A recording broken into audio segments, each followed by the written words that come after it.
Good afternoon, everybody, and welcome back to another Last Epoch dev stream. As always, I'm your host, Mike. How's it going? Hanging out? Doing pretty good. Gonna be a pretty relaxed stream today. We're just hanging out, having fun. We do a little bit of Monolith, rocking our mage that we've been rolling on. Happy Friday, everybody! If this happens to be your first time here on the stream, welcome. Glad to have you with us. Please put @LastEpochGame in your question in chat, and I'll be happy to answer it. It'll be a little slower one today, so it probably won't actually be necessary, come to think of it. But just how the spiel goes in the opening. And as always, we stream for charity. Boom! Above my head is our monthly charity this month. And everything from the stream goes to that. Yeah. Oh, I've had a really good week, actually. Interestingly enough, I've had a really good week. It's been a lot of fun. Yeah, nothing like major happened. I guess you know what it is. I just realized as I'm saying, it's like I had a lot of fun this week. I've been working on skills again. I've been back in the skills saddle, and apparently I really enjoy that. So that's been great.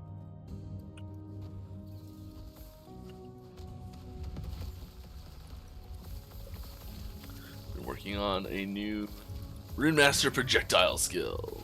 Yeah.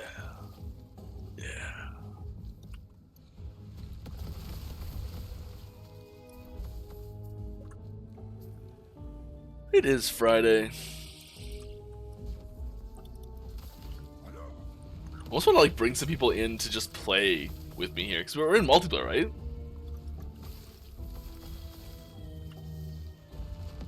Any staff have an early? I mean, that would be a cool thing to do. Could we do that? Like have other players on stream? I guess I should be asking this in like a social meeting, not just randomly on stream.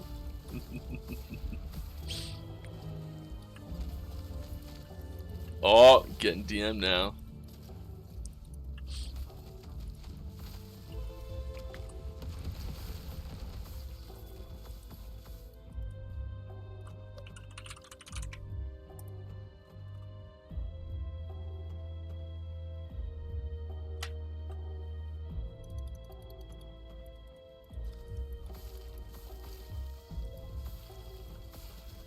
Sam getting called out on stream. Can't do it. Come on.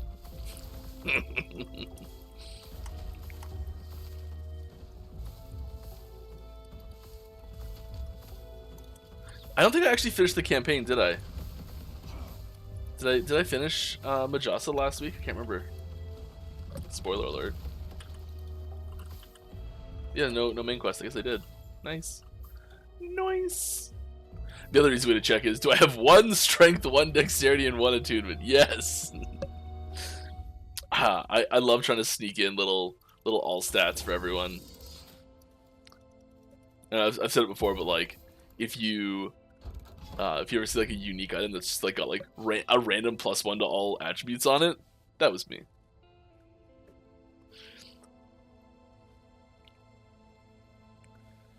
How do I go about developing and iterating on new skills? I mean, so it's a pretty big process, and it depends if it's like a new class or a existing class that we're just like adding a skill to. But usually it starts with something along the lines of trying to find the gameplay niche or the thematic niche that you want to have this skill fit in, and so like figuring out where you want that like the fantasy to deliver on or the mechanical functionality to deliver on, and then working from there. Those the usual 2 starting points. So you get like I guess a good example is like just Meteor. That's something that we started out with as like a thematic element to Sorcerer that we knew we wanted to have in there. So we're like, we need to have a Meteor skill. We weren't looking for, hey, what's a good like a heavy hitting, slower type skill to put on Sorcerer. It was, okay, we need to have Meteor on Sorcerer. How does that look and how can we build that into the game. And often that'll start with like just a prototype of the functionality, so you can get like a feel for the base skill, play around with it, and then we get some like sometimes get some basic VFX in there right off the bat as well. Show that off in a development meeting. So you get a design meeting together with a bunch of people, and you start just brainstorming nodes, just individual hey what if nodes, and at that point it's really it's really a free for all, like a no bad ideas type situation where like people put jokes in, people put dumb things that would never happen. Like if we were going to do this for Meteor today, I bet someone would put, hey, let's have a giant steak fall from the ground. It'll be steak conversion now. It'll be like a physical version of it, and it's a giant steak because it's Meteor. Get it? Meteor. And so it starts out pretty freeform, just anything goes, and then someone takes those nodes, suggestions, and ideas, and sort of like condenses them into a more appropriate and complete skill tree, and then we go back through that skill tree, and we like finer tooth comb type stuff, make sure there's no mechanical functionality or thematic functionality we're missing, make sure that the nodes make sense, make sure the nodes are going to be interesting, and we just have like a little bit of a debate amongst about 6 or 7 people, maybe sometimes as low as 3, but usually about 6 people, and it's just like a debate on what nodes we want to finalize in there, and then it gets split off from there with a bunch of people. So someone will take the visual skill tree stuff, like placing the nodes in the right spot. Someone will take there's like a script that goes with that runs the UI and converts and communicates with the UI to the backend mutator that actually does the changes, the mechanical changes to the skill, and someone else will create the mutator as well. That's actually what we're doing right now. It's a bunch of people on doing that for a couple skills right now, which is great.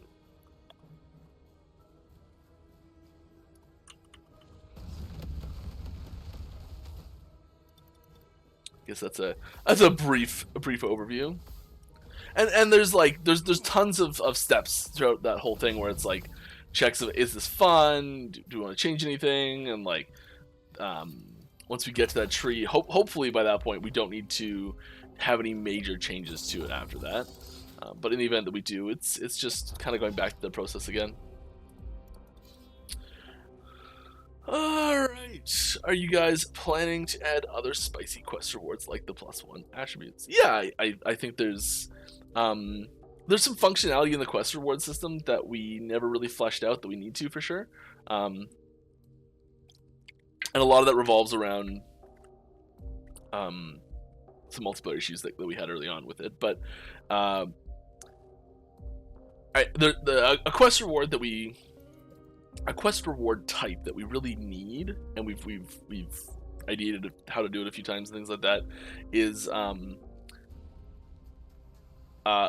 gear quest rewards, where it's like here's a piece of gear, pick 2, and we do have some like that. So we've got the Artem Gambler ledger book, Urza's ledger book at the start of the game in A30 in it's not A30 anymore. The start of the game in the council chambers.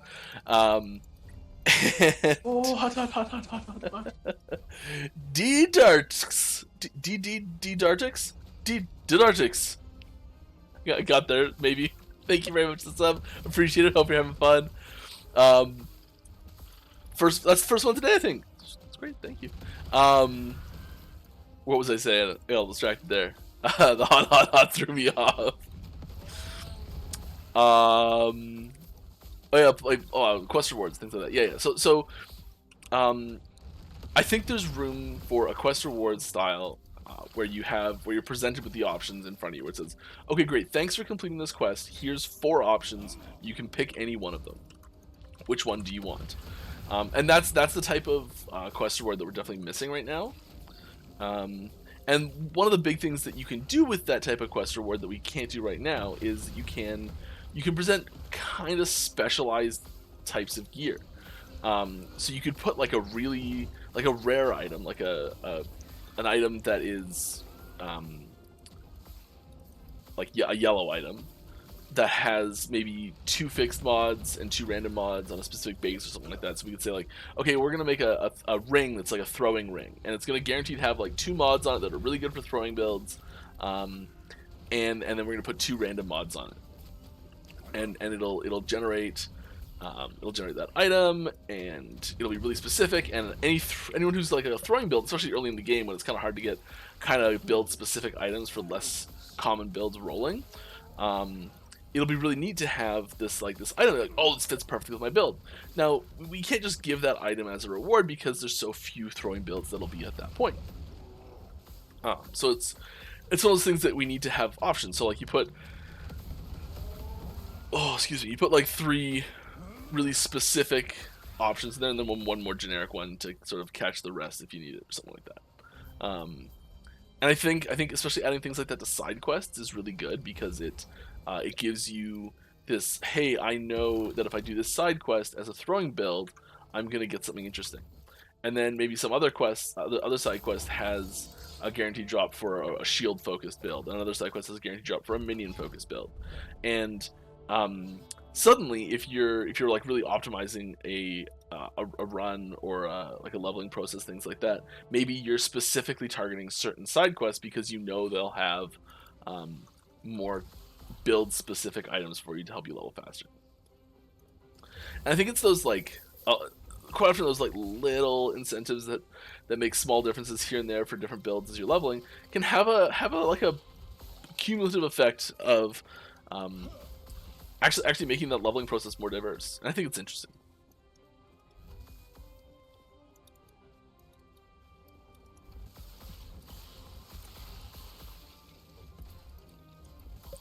I know you guys talked before about not having PvP in the game yet. Because, well, balanced, no, and stuff. But how do you guys feel about low-level PvP, easier to implement and balance? Now, okay, so, I don't, so maybe we've talked about balancing in general as like a struggle or a hurdle or a challenge with PvP, but that's not the reason it's not in the game right now. Right now it's just a priority feature and time thing.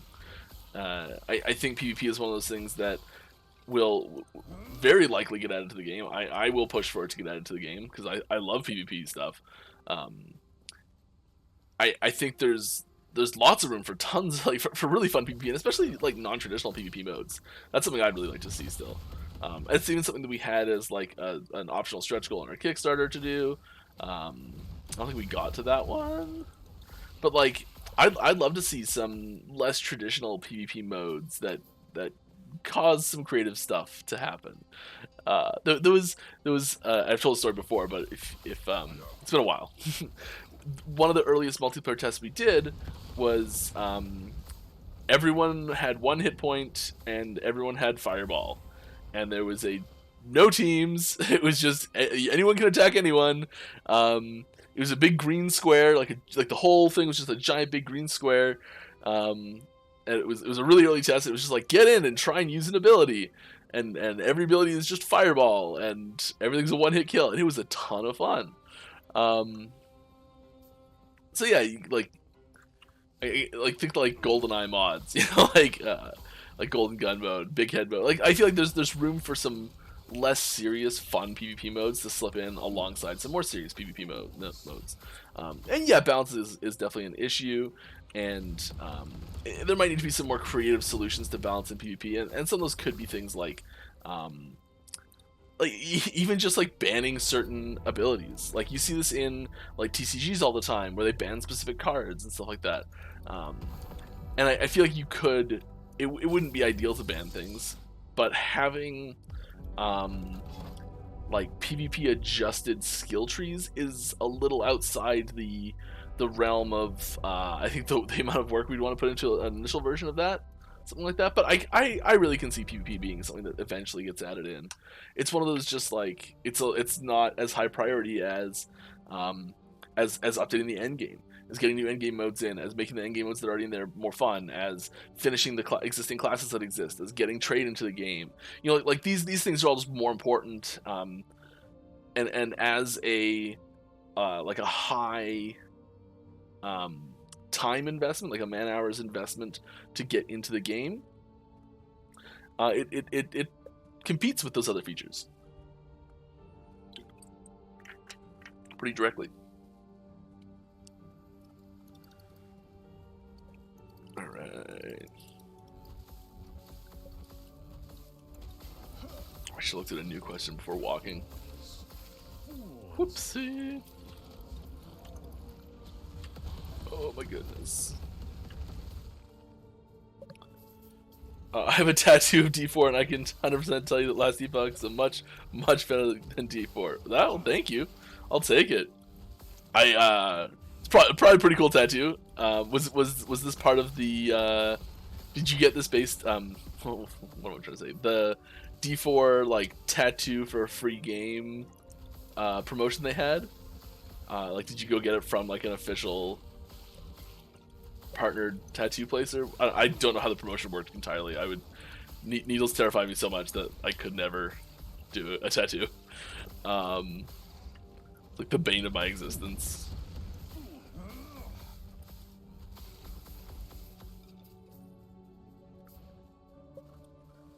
You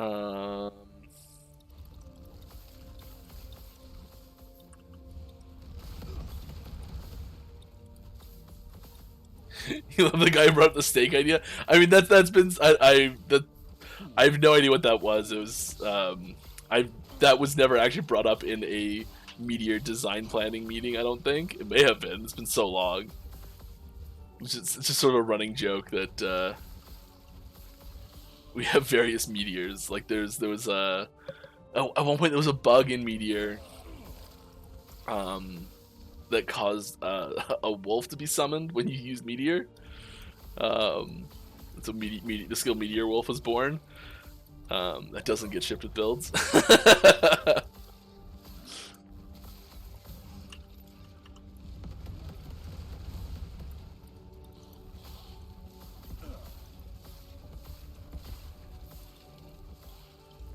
Alright, next question. Are there any changes to the UI planned? Oh yeah, of course. For example, I would love to target my minions via unit frames or changes the location of buffs, debuffs to get better overview.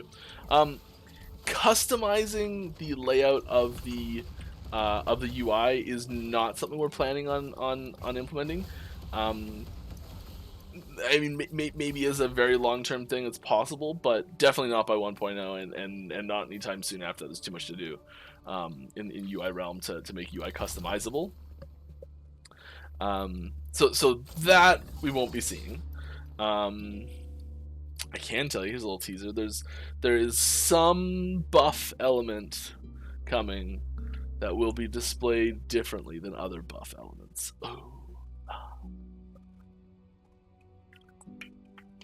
Because it's really important to keep track of it in combat, so it's gonna be more visible moment to moment. I also managed to, little side personal story here. I managed to really anger a scammer yesterday to the point where they were like calling me to try and intimidate me with personal facts and things. It was wild. I have 18 phone calls in a row from the same scammer who just kept calling me back to like yell and scream at me for calling them a scammer. It was wild.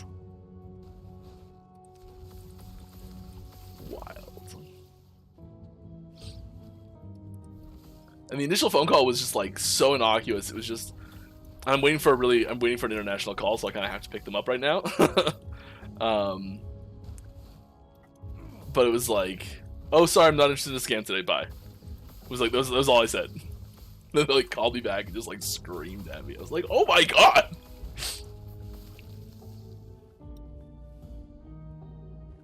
I'd never experienced that one before. Alright.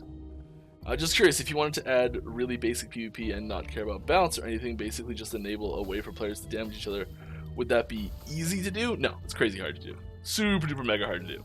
That is a massive feature and a huge undertaking. Yeah. Because the feature has to be polished. It might not be feature... it might not be like an exhaustive multiplayer feature like And even if you don't put any sort of like automated matchmaking in, which would be one of those things where it's like, well, you put PvP in and you didn't put matchmaking in, like what's wrong with you? And then like you gotta have an elo system, and you gotta have like all sorts of stuff. And it's one of those things where it's really easy. It would be really easy to make a system. Well, I wish it wouldn't be that easy. It would be easier. There's still a lot to do with it, but it would be easier to make a system that technically functioned and was more of a like a beta PvP playground than an actual PvP feature. But all it would really do is make the people who really want PvP mad because it's a terrible version of PvP, and take time away from other features for people that don't want PvP. So it's until we can do it right, it's not worth trying to do, and even a basic version is a surprisingly large undertaking. Because it's not just as simple as letting people be able to hurt each other.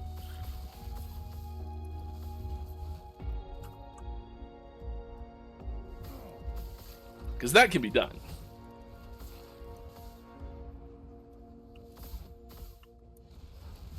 It'd be nice if that's all it was. My goodness. Can we have a unique needle sword like the one Arya from Game of Thrones? Just to have you freak out? It won't bother me. That was a great sword, though. There's like rapier-esque swords in here. I guess her sword wasn't long enough to be a proper rapier, was it? Yeah. A few extra meteors fell. I feel like I'm just waltzing through this. It feels great.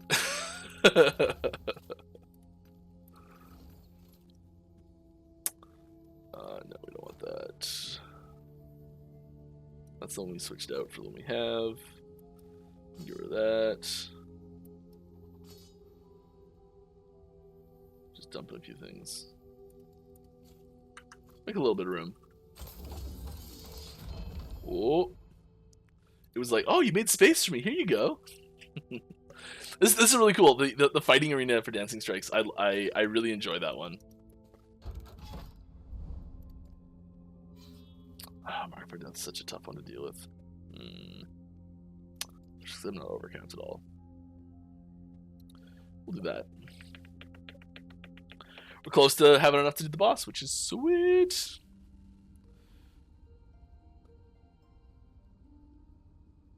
Good evening. Good evening.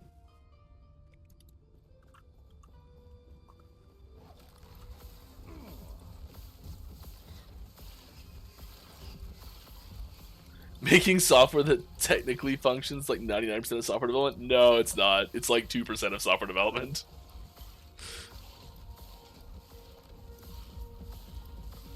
Okay, that's not true. It's like 40% of software development. There's so much of it that's just like making it function. Like if it just technically functions versus functions well, like technically functions is enough to make everyone mad. Not functions at all is enough to make a few people sad.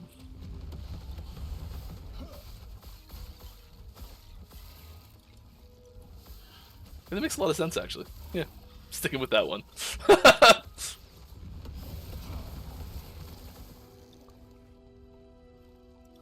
Hi! Will there be something like a collection encyclopedia in the game for collectors like me? I mean, collect all uniques, all the types of items in the game, make an achievement. Yes. So this is a question that comes up every once in a while. Basically, yes. Broadly speaking, yes. Specifics and details, I don't know yet. Sorry. There is like a Grail quest, like a I've only done it in D2 before, but Grail quest where it's collect all the items in the game, and usually it's focused around unique items, but quite frequently it'll do everything. Given the relative rarity of things, if you find all the unique items in D2, you found all the items. that like a Griffin's or a Mang Songs will be last usually, or Tyraels. Anyways, the what was I getting at? Oh yeah. Some sort of achievement or tracking system for that. Yes, the short answer is that's something that we'd like to do. That's something that we've considered doing and talked about doing. It's not something that will be included in 1.0 probably, but I can see that being something we'd add. There's a lot of people that really like that sort of thing, and I think it's really interesting to be able to do and track, and that moment of like, hey, I found everything is pretty sweet. So oh, that's a nice little idol. I think there's a very good chance of it happening eventually. This is a very bad chance of it happening by 1.0. There's a lot of features that are in that category right now where we're like, oh, we'd love to do that. It's not a 1.0 feature. It'll happen eventually. So many things in that category right now.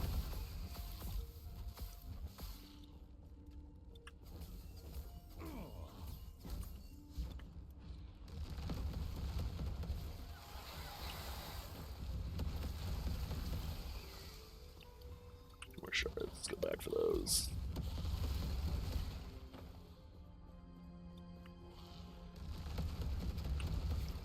You might see me teleporting in place sometimes. It's because my teleport gives my next spell a free cast. And, well, teleport costs a lot less, 15, than Meteor at 123.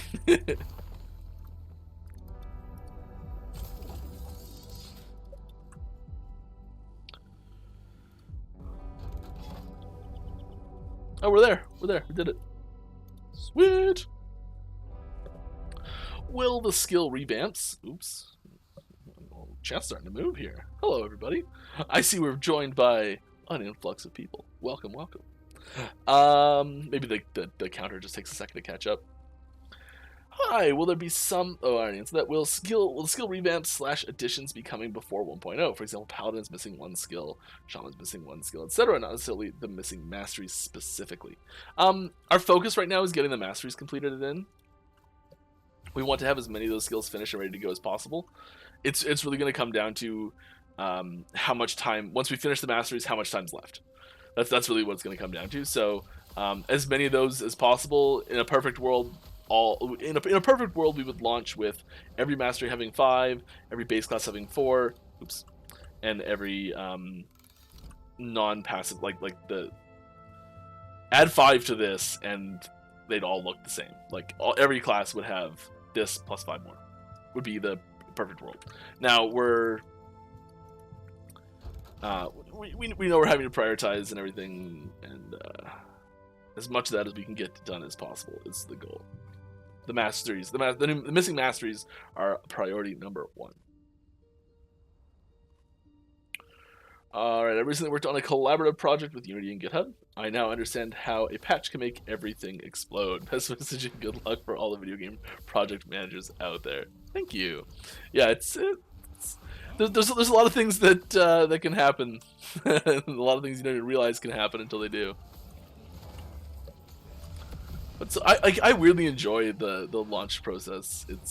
I mean, probably because I'm not as directly involved with the managing of that process is why I actually enjoy it. But especially getting a patch out the door feels so good. Just having that release hit, and just the like, we did a thing, here it is. Oh, it feels great. I love it.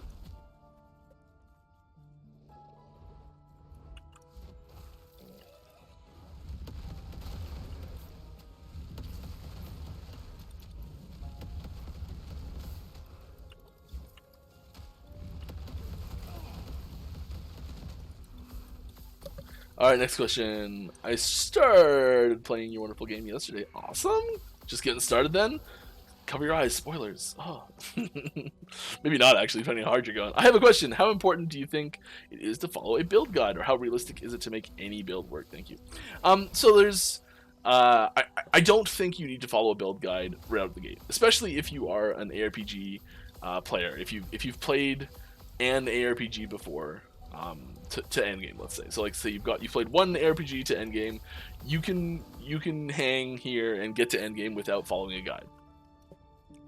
And really, my advice is like pick a theme and try and stick to it, and just make semi-logical choices and you'll be fine. So like don't try to make a glacier black hole meteor character. You know, like that's 3 extremely high casting cost abilities, and just will fall apart because you just don't have anywhere near the mana.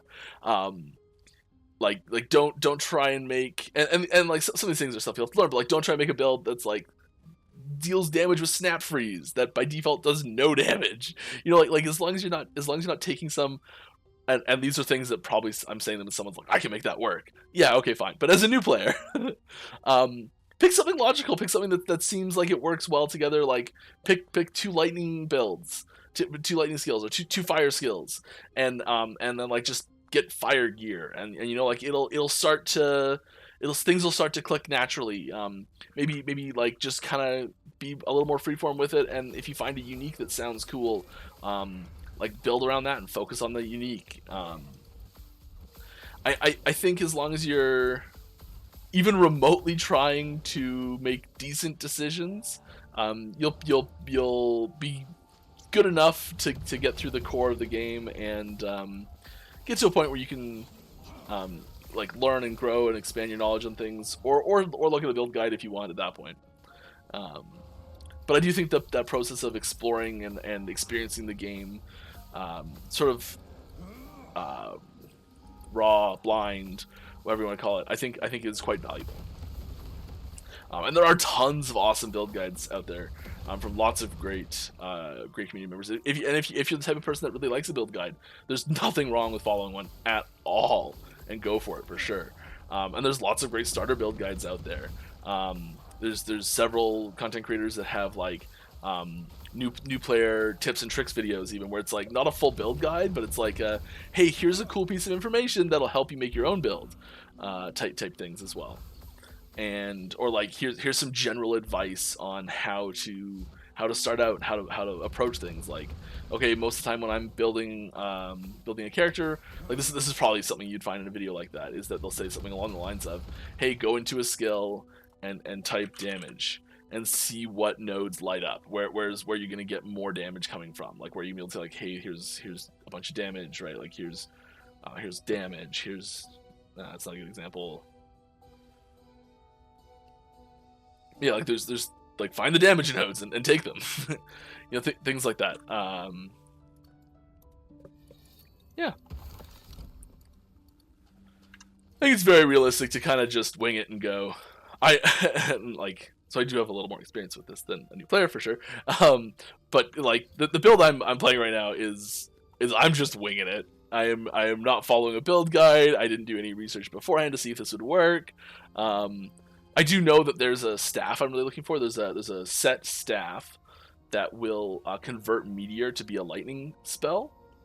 And something else that's important to note as well, there's these little elements here that show you what element is currently active for the ability and which elements are available to be added to it. So like Volcanic Orb, for example, can have cold added to it through both the skill tree, this node right here, and also in the passive tree, this node.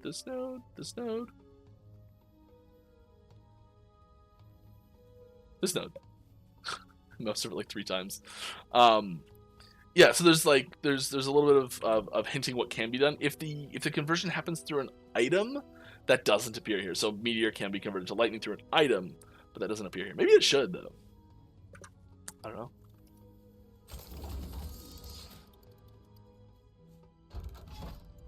So we try and include little bits of tools here and there to help you make your own builds and help you learn that sort of stuff.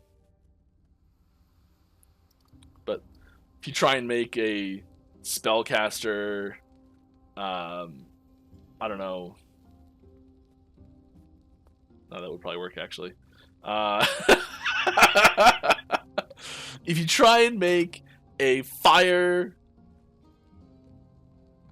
If you try to make a void paladin, that probably won't work. If you try to make a void marksman, there you go. That won't work. A void spellcaster marksman, that won't work.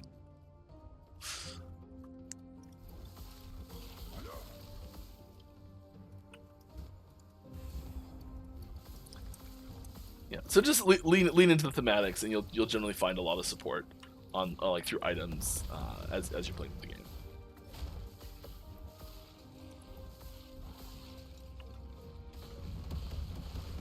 The each mastery class has passives that go with that mastery specifically. So every sorcerer gets just plus 50 mana, and spells deal increased damage with their mana cost. Like that just happens no matter what as a sorcerer. So like taking things that are like plus mana, and things that get bonuses based on if you have more than a certain mana threshold.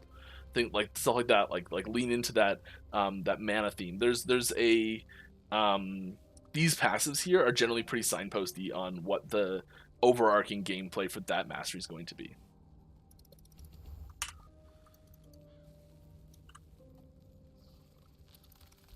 Alright. Oh, we got someone with a ping. If you have a question, please put at Last Epoch game in the question, and I'll try and answer. I'm just going to go back and look for some. Will new patches work better on patch day than previous updates? It's really frustrating to log in and find out nothing works. What measures do you or can you take to ensure functioning content? Yeah, I mean the most recent problems with towns was a little frustrating. I think it was fixed after about 3 hours. We do like I know it sounds ridiculous, but like all of it goes through a very strict testing and staging feature branch. Like we'd been playing with towns on Steam for internal tests for weeks at that point, and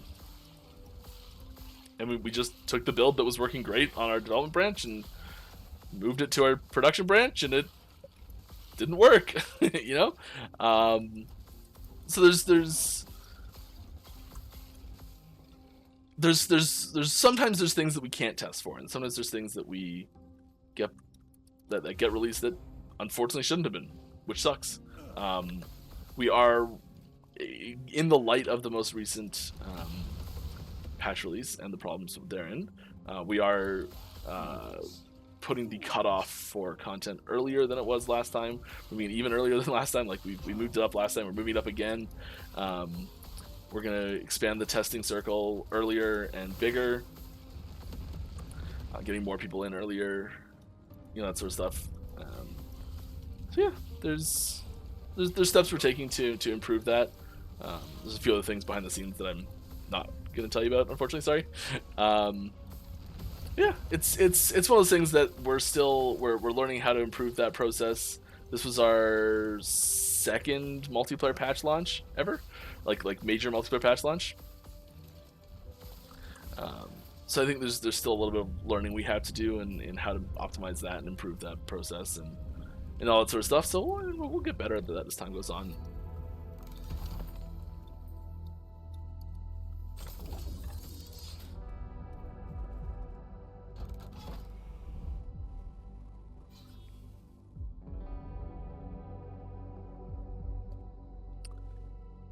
Intercepti. No. How can I make people go away? Yeah, I'll just ignore it. Hello and happy Friday. Thank you as always on the stream and communicating with LE players. You're welcome, Master. Glad to have you with us. I really enjoy like there's names I recognize every week. There's names I recognize. It's not always the same names every week, but it is really cool to see names that I recognize come to the stream. Glad to have y'all here. I really enjoy doing this. It's a wonderful little Friday afternoon treat for me. Okay, what are we doing here? Undead enemies get better stuff. Push. Oh my gosh, I'm like going through nodes. Where are the bosses ready? What am I doing? Okay, we're just gonna do this real quick. I'm sorry.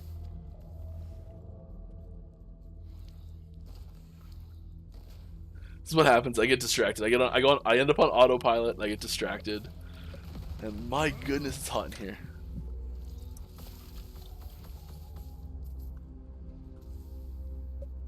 More questions. That's the important part, right? What is the theme synergy with your current build? So yeah, my current build is I'm gonna get that lightning meteor eventually. I swear it. I'm going pretty lightning heavy themed is the point here. So like Mana Strike is lightning, lightning blast is lightning, meteor eventually will do lightning. But right now the bulk of my damage is just drop huge amounts of damage with a high mana meteor. We're gonna try and stack CDR, mana regen, flat mana, crit, spell damage, eventually elemental damage, and eventually lightning damage specifically. Which I do have like this that has 48 spell lightning damage, so that does give my meteor a bunch of spell lightning damage. So the meteor will scale off increased lightning damage nodes because of that. Not as well.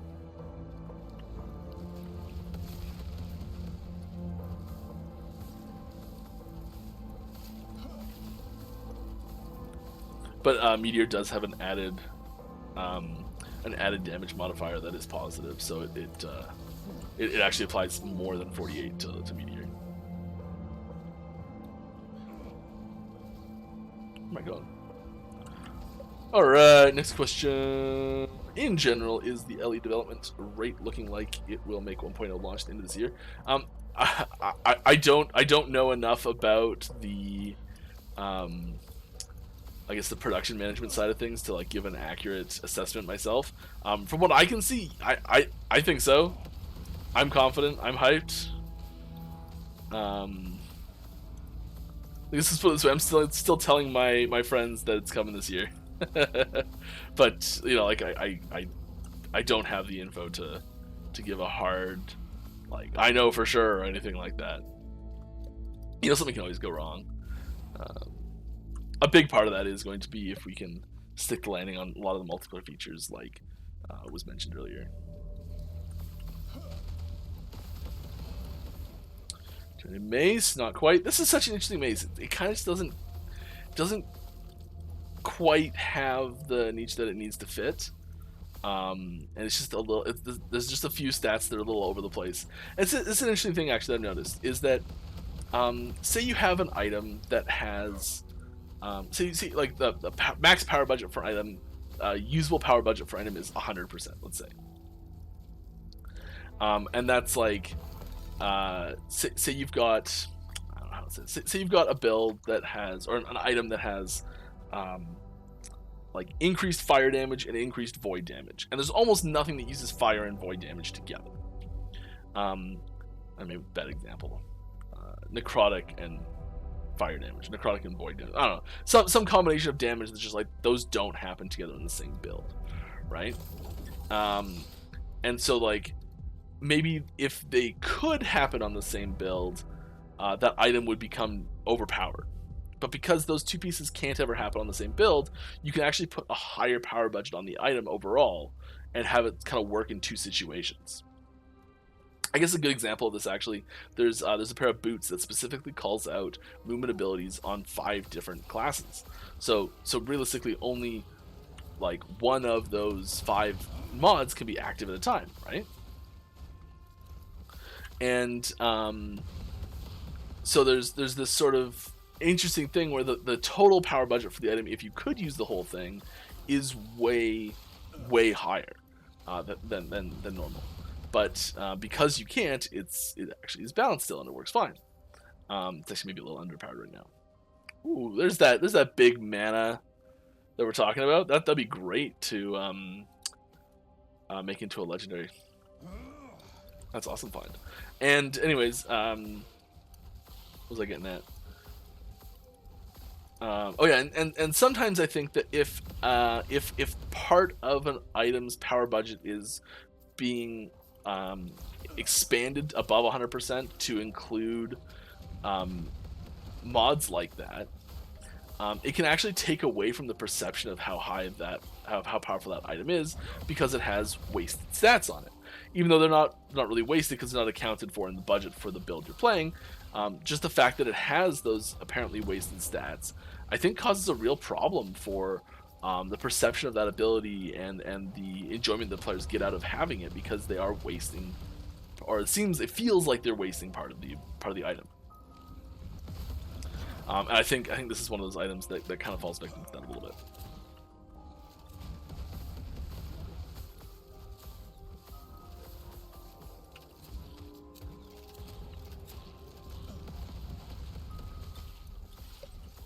All right, I don't know what I was saying, but let's move on to a real question instead of me just rambling. I've noticed that a few unique unstable core can only be upgraded to legendary with Exalted Mage chest piece, even if the affixes on it are all basic and used by all. Is it intentional like that? The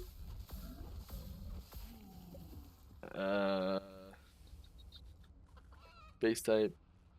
Unstable core. Does unstable core always have a mage only requirement? I think it does. Look it up real quick.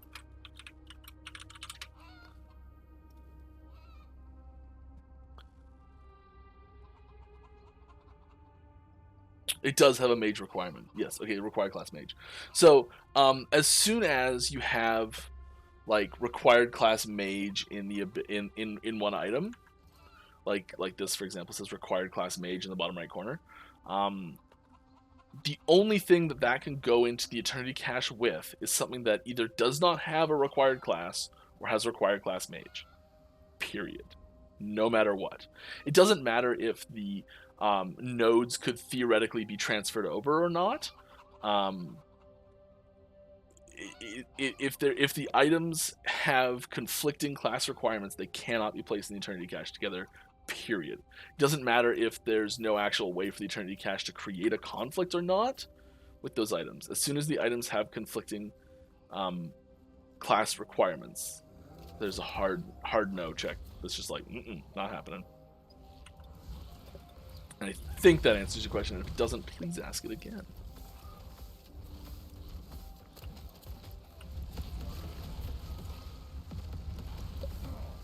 Let's get back to chat.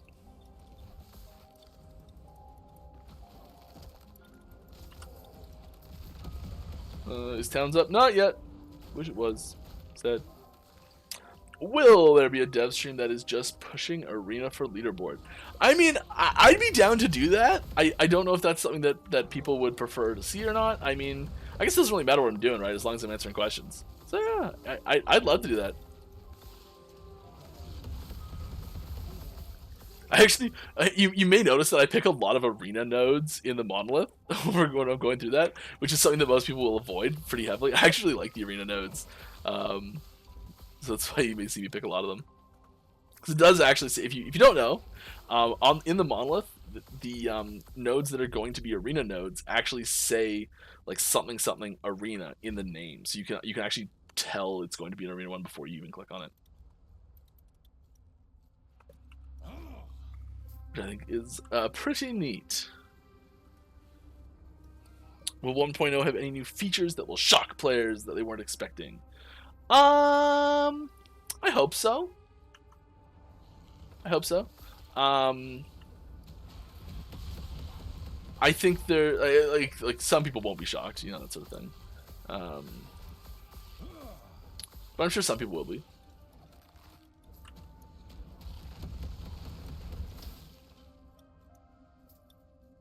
There's things that we've I want to say theoretically referenced and suggested would be good to have, that we don't know if we're going to be able to get in on time or not, that if we do, it'll be a little surprising because we haven't specifically announced that we're doing that sort of thing. If that makes any sense. But sometimes there's features that we keep quiet until we know they're going in. That's happened a few times. Oh! No. That's not good.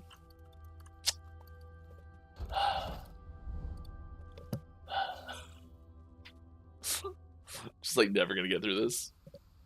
Okay, I'll go careful alert this time. More careful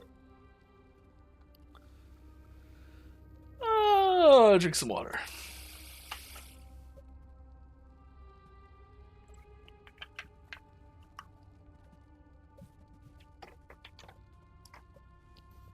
Get that door open. I was wondering, what do the devs think is the upper tier of corruption people should be able to do? Sometimes you hear about how people are doing 1600 plus when the class master can't even do half that. Sometimes is discouraging, like you shouldn't play that or enjoy it because it's far less efficient as good. I think there's some edge cases in some combinations that cause people to push corruption a little higher than I think is probably healthy for the game. We generally look at balancing things in and around that 300-ish range, knowing full well that people will go higher than that.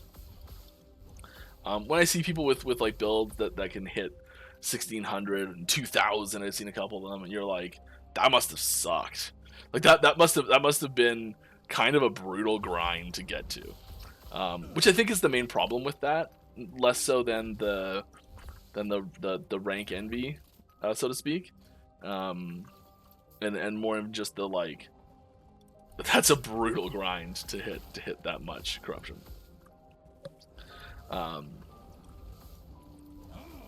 don't really like the idea of hard capping it myself. I think there's lots of different things we've talked about in various design meetings about how to improve the situation. I know we'll be taking a little bit closer look as far as just general balance goes, probably at some point to help with this, and there might be some systematic changes that need to come in to improve the situation a little bit. I really, if you can, I would try not to feel discouraged about not being able to get up past 1600. It's not where the game intends to sit.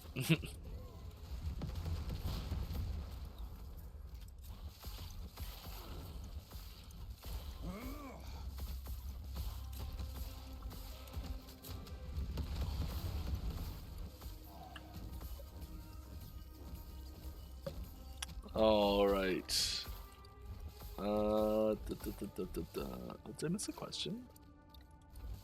No. Okay. Hi. What's up? I've been playing your game on and off for quite some time now, and I really like it. Thanks. You guys did a great job. Greetings from Egypt. Hi. One small question. Will we have infinite stash tabs on release? No. So we love crafting in Last Epoch, and I like hoarding items for future characters. You know. Thank you very much. No, we can't do infinite stash tabs. The stash tab we do offer, like, it goes up to like 200 tabs right now. Might be even more than that. I don't know what the limit is. I remember putting the limit in and thinking like, that's insane. No one will ever want that. Obviously some people do. But the limit's pretty darn high. There's also an increasing cost on it, so getting to the max is tricky for sure. There's a ton of stash space available. If you're hitting that cap with like stuff that you're genuinely planning on keeping and trying out, you either got to make more alts or keep less stuff, because that is a ton of gear.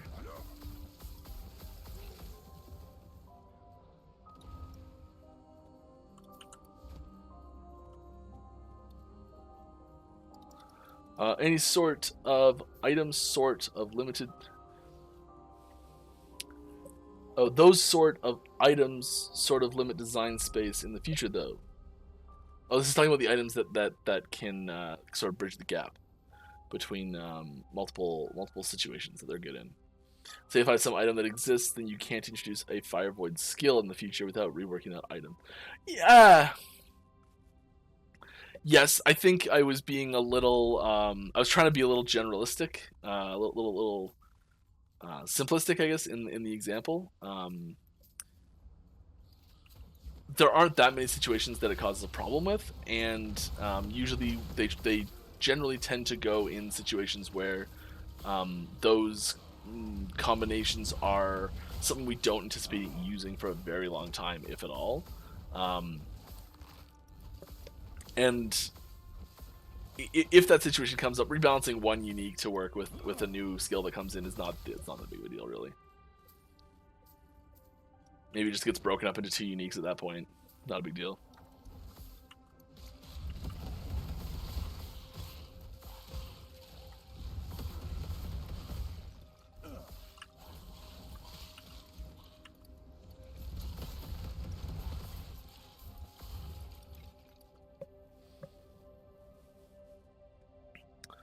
Any insight into Falconer? Still TBD. I really want to make a rogue B build with a hive, but it needs medium damage.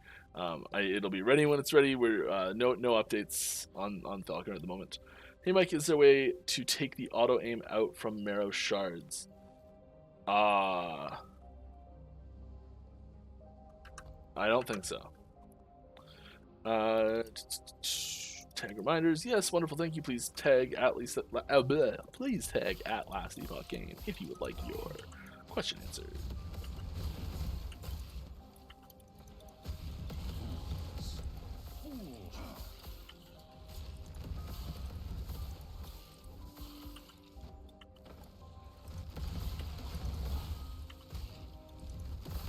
And that's what Careful Mike looks like. Haha.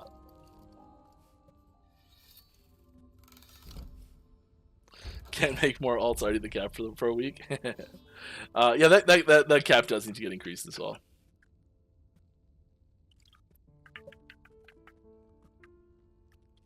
I'm talking about 300 corruption being a target. Is there a certain clear speed or frequency of death also associated with that target? Lower damage tankier builds sometimes start feeling off well before they hit a corruption they start to hit a corruption they struggle with. I mean, it's no, there's no specific like clear speed or death frequency that we've put in with that. I would say it's sort of the expectation that the build is able to function and feel fun and play nice and I don't know how to say it, like where you can get into a flow with the build, with the style of build. And there's going to be builds that don't stack up. Like, in order for some build to be really good, another build has to be really bad. It's just the way it is. If there's if all builds are generally really similar in what they can do, there are no good builds, is what happens. It's and it's, I know it's not true, but that's the commentary that goes with it. That's the rhetoric that goes with it. Like something has to be bad for something to be good in a situation like this when you're doing relative balance between builds. And I also want to make that clear, is that it's not like we sit down and say, all right, this build's going to be a bad build and this build's going to be a good build. It's more in the sense that it's kind of a fool's errand to try and make everything as equal as possible, because the closer you as you start to converge into this like perfectly equal thing, it starts becoming less fun, I think. And we can do it. Let's do a terrible graph time with Mike, right?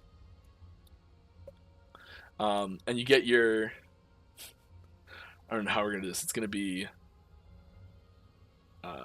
like it's just gonna look like this basically. And you get this sort of this drop off is where like stuff starts becoming too similar. This is like similar, like how similar top tier builds are. Like all the builds are more powerful going this way. This is how interesting the system is as a whole. So as you're going along and builds like start off at the base here where it's like there's one build that does 1 billion damage and everything else does 0 damage, and it's no fun. It's not interesting at all because you play that one build or you don't play the game, right? And down here at the other end, literally every build does 10 damage no matter what, and it doesn't matter what you pick because your choice has your choices have no impact on the system whatsoever. And so it's not interesting here, it's not interesting here, and so there's some point in the middle there where there's this imperfect balance where it's a lot of fun. I think this graph probably looks a little different. It's probably something more similar to like, let's get something more like this, and it probably plateaus, and it's probably this like flat thing, and then it probably like starts to drop off pretty hard. It's probably more similar to that. I'm not sure exactly what it looks like, but that's how I'd guess it probably looks. And like living in this spot up here where you're like you're sitting in this, it's a lot, it's interesting. There's a lot of builds, there's a lot of diversity, but there are some things still. There's all these builds that are just not fun, right? Maybe not. That's bad wording. They're not fun. They're not top tier builds. There has to be these not top tier builds in order to make these all these like competitive builds fun. And make it feel like, hey, because I made decisions that put me in the category where I'm doing well, it makes me happy that I'm not hitting these mistakes, these duds or something like that. And I'm using these kind of extreme examples, but it really doesn't need to be that big of a difference. Even just a small difference where it's like maybe the good builds are hitting that 300 corruption nice and easily, and those less good builds are hitting that 200 corruption level, and it's not that different really.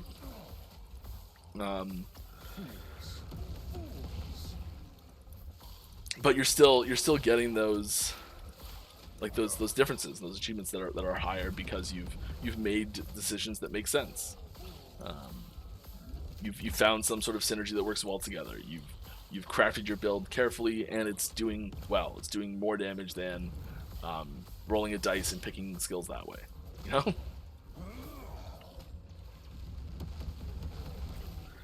And then there's the side of it is that if there's a fantasy, if there's a gameplay style that fits in that exclusively sits in that not as good category, which is what you're getting at with your question, it doesn't feel great. It feels frustrating because you come into the game and you say, hey, I want to play I want to play a really tanky character that focuses around fire damage and fire theming. Like I'm gonna wreath myself in fire, and I'm gonna like take a bunch of health stats, and I'm gonna take a bunch of retaliation stats, and I'm gonna do a bunch of like AOE dot fire damage while I'm super tanky. And it's like, oh, that doesn't work? There's no way to make that fantasy work? That sucks. And that can be frustrating. And we totally understand that. We want to get as many of those fantasies into this is fun, this is competitive, this is something that I can thrive with in the environment. And getting as many of those fantasies represented there as possible is really important to us. It's something that we try and do.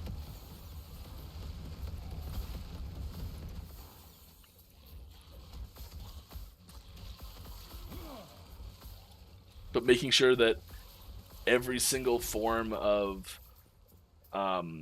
ranged firecaster is a super viable build is much less important to us. You know, like maybe there's a some buff and some nerf happens and Volcanic Orb suddenly becomes way more powerful than Meteor, or something else happens and Meteor suddenly becomes way more powerful than Volcanic Orb. That's not really the end of the world, I don't think, from like a balance and game balance perspective is concerned.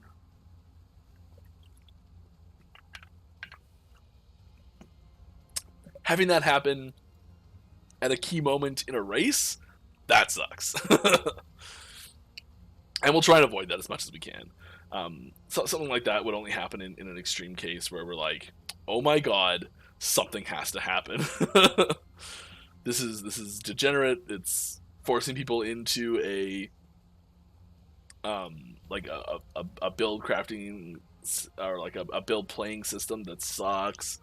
That sort of thing is where it's creating an unhealthy build gameplay patterns that we might step in.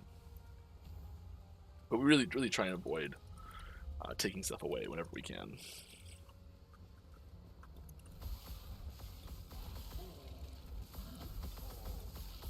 When I say unhealthy, I mean things like, let's say you have to spend 10 minutes sitting in MRest in the scene between the monolith timeline echoes. You spend 10 minutes in there casting and recasting buffs in order to line things up just perfectly, and then you enter the echo, and because you've lined things up just perfectly, the echo ends almost immediately, everything just dies, and you warp out. And you're spending 99% of your time just sitting in a non-combat zone, casting prep abilities. Like that's it, but like the build's by far the best. There's nothing that can beat it. It's so good. It's top tier. It's like it is the best build. But because you're having to do these ridiculous steps to not play the game effectively, you're prepping in town and then you're stepping into the zone, nuking everything, and disappearing. Something like that would probably be addressed immediately, because it's especially if it starts warping the meta where people are like, I hate this, but because it's the only way to be competitive, I'm gonna do it. Like that's just not fun. That's not good. That's not healthy.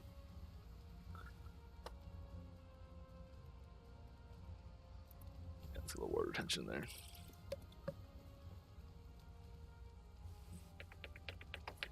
I feel like I babbled on with that for way too long.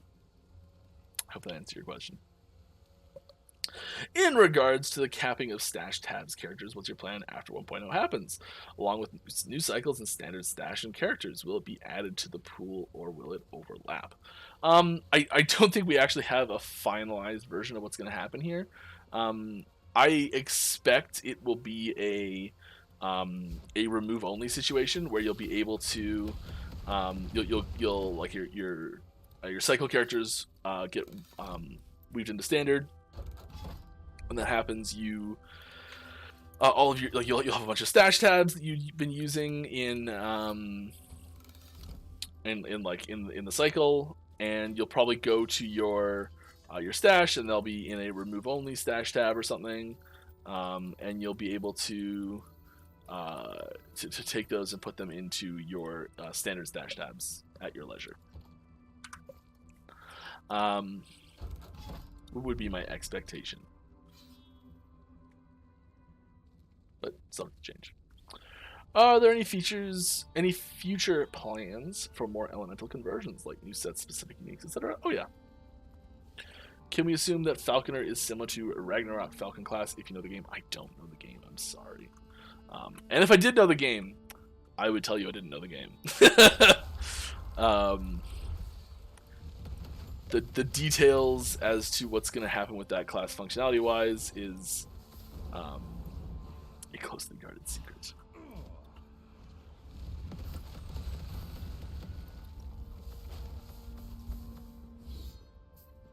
Did I get it? I did get it. Sweet. There was a crazy bug with this arena, and there was something right here, a decoration that you get stuck on when trying to lunge on a sentinel between one soul vessel and another. When you're trying to go from like the left one to the right one, and you're trying to lunge to the right, there's like an object you'd get stuck on there. Oh, that bug took forever to fix. It was so frustrating. And it wasn't actually the object, it was just like the shape of the arena that was causing it to happen, and like it ended up being a problem with like how the skill moved. Oh, it was frustrating.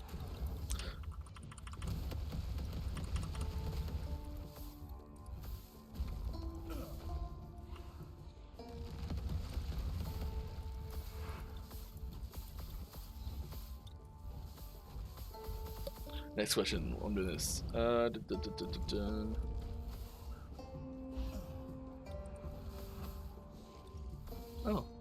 no questions. That's it. I caught up.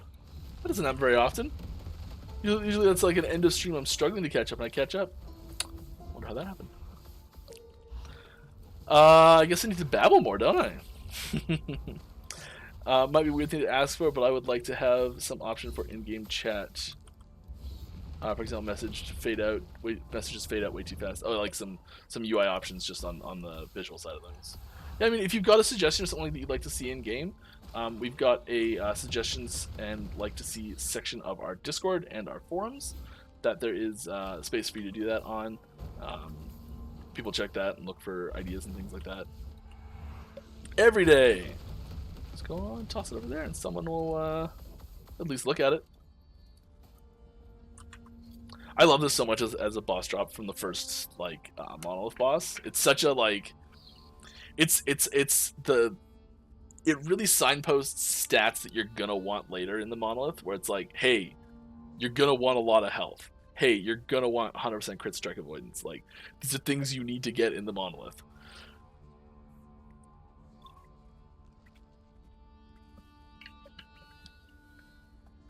So I really like that. And I know people who've been through this. Oh, I clicked the wrong one. Whatever. I know people who've been through this a bajillion times. Probably are frustrated from getting it over and over again from the first one, but I think it's really important, especially for people who are new. You know what? Oh yeah, that's too bad. I thought for a second I'd actually unlocked the other one already, but I didn't.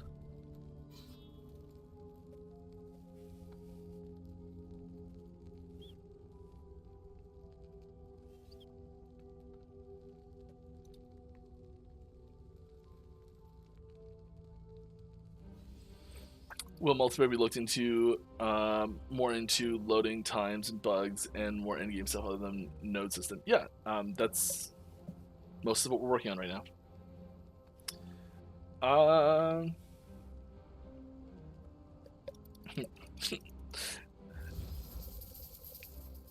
Thanks for the spam suggestion there, Photon.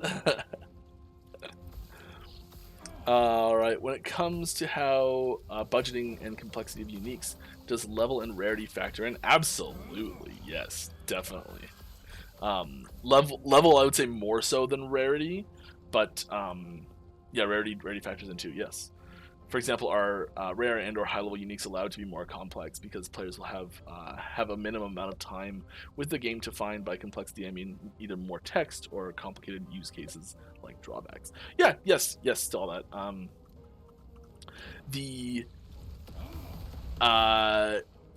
And sometimes the complexity comes from like subtlety almost, where if there was an I mean here's kind of a heavy-handed example I want to say, but say there was a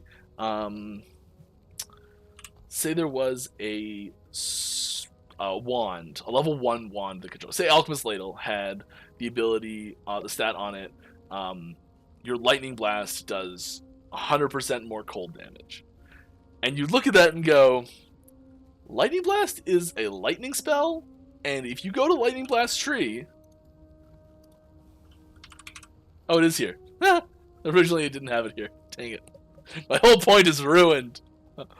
Okay, well, it is here now, and it's been there for a long time probably, and I'm an idiot. But hypothetically, if this node didn't exist, or even if it does exist, the initial thought is you're starting out the game, you've got Lightning Blast, maybe you don't have any skill points in it yet, or if you do, you haven't gone to this part of the tree yet or something, and just seeing like, hey, it's this required knowledge that Lightning Blast has a cold conversion node that makes that mod useful.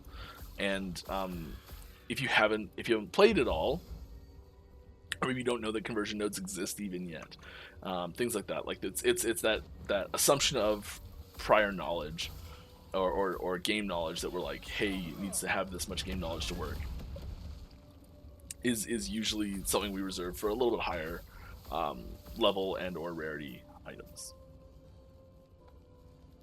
Oh, that was like the most botched example ever, eh? Oh well, I think the point came through decently. I hope so.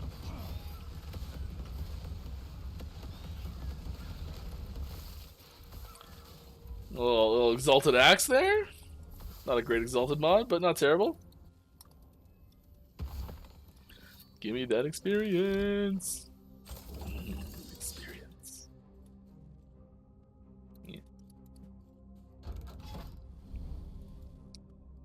Yeah, sure. I tend to play dot builds in any RPG. Awesome. I like dot builds. I used to play a Warlock main in WoW. Primarily AF. Well, I guess it was Demo for a long time too. Anyways, this is back in Wrath, so it makes sense. I was just wondering, coding wise, in LE, dot damage is noticeably dealt in ticks versus like PoE where it appears health bars to be continuous degen. What is the difference to your understanding? The major difference is the damage numbers are collected and combined together to, over several ticks of damage numbers are combined together and shown all at once. And that process of showing that damage tick all together makes it feel like it's happening at a a slower interval. The dots are ticking way faster than you think. Hi, maybe weird question, but if I buy the game right now on Steam and I start playing, will there be no wipe my progress after official release? Okay, so yeah, it's not a weird question at all. I get this question a lot, actually. And sometimes and when I answer it, some people are like, well, yeah, that's not a wipe. Other times people are like, well, that's a wipe. So maybe. What we're doing a cyclical content release cycle. So we're calling them cycles, and having. So you can, when a new major patch releases, what we're doing is we're taking all the characters that are on the current ladder and moving them into a standard environment where they can still play, just a non-ladder environment, and their progress is not wiped, their characters still exist, you can still do all the same things you were doing before, you're just in a non-ladder environment. And the new content starts, new ladder starts, people start new characters on the new ladder, there's a fresh economy, all that sort of stuff, new content gets added to the game, there's all sorts of cool stuff to do, so you can start a new character and participate in that ladder if you'd like, or you can continue playing the character you have, and it's just like nothing happened. A new patch came out, right? So we have no intention to delete your characters. We have no intention to wipe them clean. If something goes horribly wrong, it's possible that it could happen. I totally forgot I had that town portal thing equipped because it doesn't affect the green portals right now, which is unfortunate and will be fixed. But yeah, that's a sweet portal opening animation. If you've never seen that one, I love it. I'll do it with here.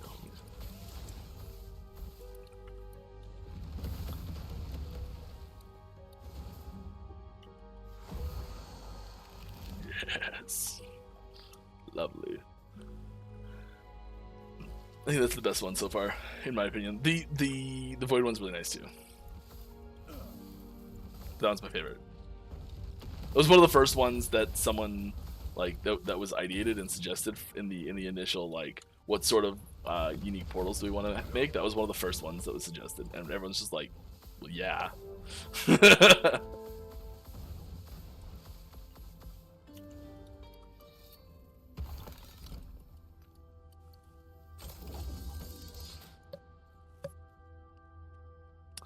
All right, with the recent Diablo 4 race controversy, oh, I'm so out of the picture with that. I heard stuff, but I don't know the details. I don't know the details of the timeline well enough to really make too well of an educated comment on it. So I will possibly opt out. Sorry, I'm just gonna read this rest of the question. Are you guys planning on having any official stuff like that 2 1.0, first world stuff, etc., or we just have leave it to the community to organize those kinds of things? I don't know, actually. I think it would be really cool to have some sort of like world first achievement, that sort of thing. I think because we're in early access and we've been in early access for so long, and there's no price difference between early access and full launch. I think it's a lot more reasonable to have something like that, because if someone does want to get in early and practice the whatever the thing is, it will be like there's no barrier to get in and start practicing now type thing. There's no like extra cost or anything like that, and I'm not 100% sure what happened with D4, so I'm sorry if I'm like missing the point here a little bit. This is probably something that I missed with the whole thing. I try so hard to ignore the controversy stuff now. It bums me out. But yeah, so I did hear there was some stuff happening. Anyways, yeah, I don't know if anything's planned right now for that. But if we did, I think we try and keep things as fair as possible. And I know there are lots of community members that have tons of experience running events in Last Epoch, and we probably would turn to them for advice if we were going to do something like that. Maybe it would be something that is a new feature to 1.0, so no one has experience with it. Oh, there was like 4 of them stacked up. They're over there in the corner. It's got nuked. Like maybe it's something brand new that like just no one has experience on, you know? keep the playing field level that way.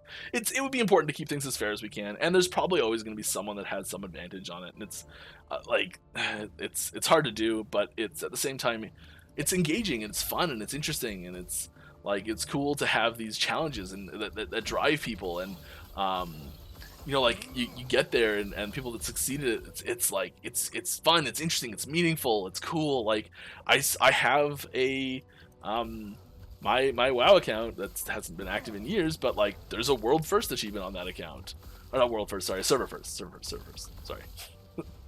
Tribute to Insanity. On a very heavily populated server. Anyways, the point is like those types of things, they're cool and they stick with you and it becomes part of your like your personal gaming history and things like that. Like I filmed the video for that that server first. I got the link on my personal YouTube account. Like some sweet Gorillaz tracks in there. Yeah, it's awesome. Anyways, I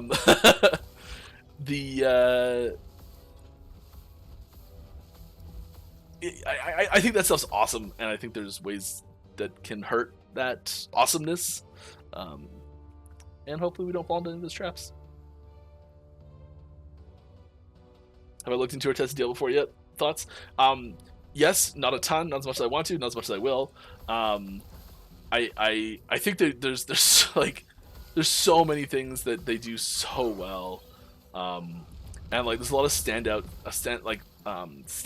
features that I've seen that you're like, oh, that looks so nice, and oh, that just stood out, really is really great. Like there's little things that stand out as so great here and there, that I really enjoyed. And I noticed like a big emphasis on like really sweet casting animations that feel great, and that was interesting. So as well as there was the PoE 2 trailer, there's a PoE teaser that just came out as well, and it had a similar, like there's some big casting animations that felt awesome in there too, and I was like, yeah, that's awesome.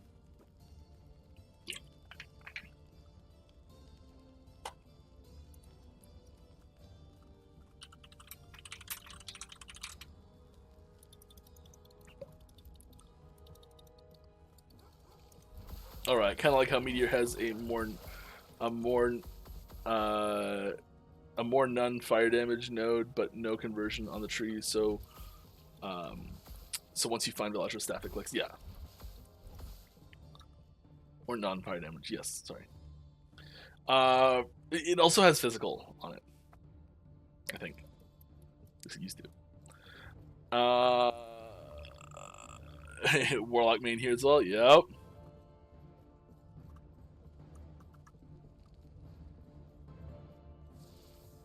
Okay, here we go. Hello, Mike. Happy Friday. Happy Friday. How you doing? Having fun? I hope so. Let's get your question here.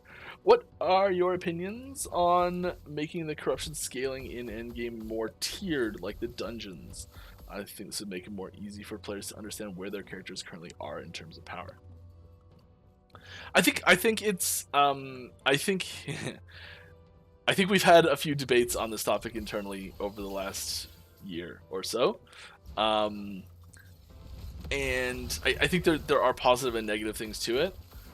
I think there's having that slightly more granular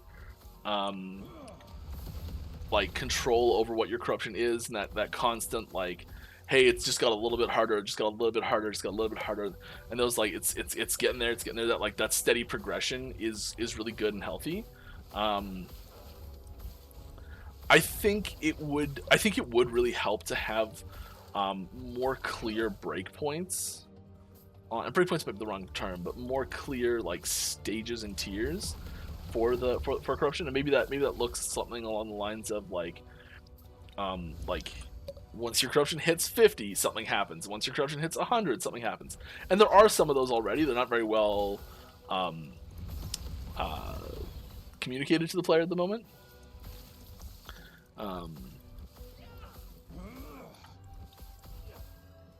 But yeah, it's a tough one. I know that the last debate ended with us not changing it.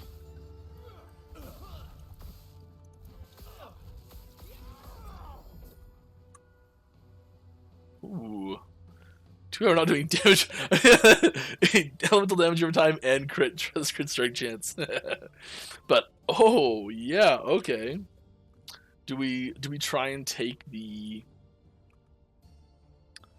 crit off, or do we just like save that and use it to merge with something? Either way, that's a pretty nice find.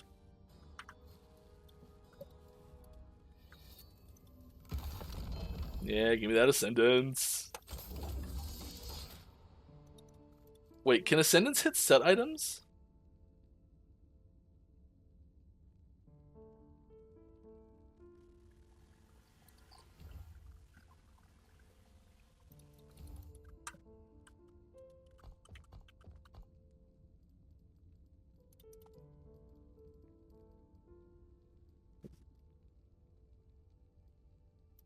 What? Oh, yes, obviously. Oh my goodness, Mike. Get your act together. Unique or set item. Yes, cool. Do we just start slamming staffs? Go staff. Here's a staff. Maybe not that one.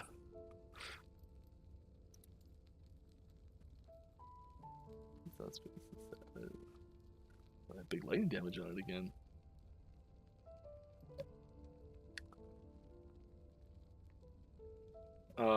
Yeah.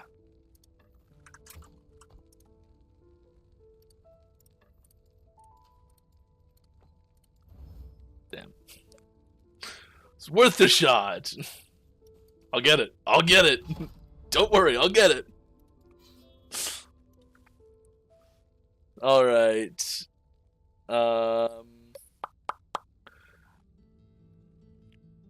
Speed that up and you get a very annoying sound.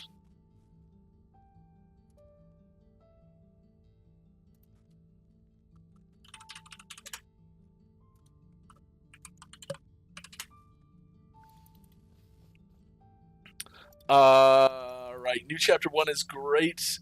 Makes sense. The first thing new players see, get extra polish. Yeah, I agree. But what is the priority to bring other chapters close to its level? Only the oldest chapters? All existing chapters? The next focus for level design is going to be more around endgame and new chapters coming out post. I'm trying to say the end of the game without announcing it, but I've already spoiled what the end is currently. Finishing off the story that we already have, story content we already have, and more in-game content is the current level design priority. We do things, especially we've added a lot of new tools to our world building arsenal over the last couple of years, and it's sort of one of those things where like we build something with the tools we have, and then we like go build a new chapter and we're like, oh, we really need this feature for this chapter, and we like make a new tool to make that feature available, and then we're like, oh, that would have been cool to use in another chapter, wouldn't it? Yeah, I guess we'll go back and do that eventually. And the disparity, I think, between like now the worst chapter and the best chapter is that gap has closed, I think, a little bit from what it was before the chapter 1 rework. But and we will continue to upgrade and update the older chapters that are in the game, that sort of stuff. But it's not it's not a super priority right now. It's not a main project. There's not like another like rework chapter X that's on some major project right now. Not to say that it won't happen, just not the main priority.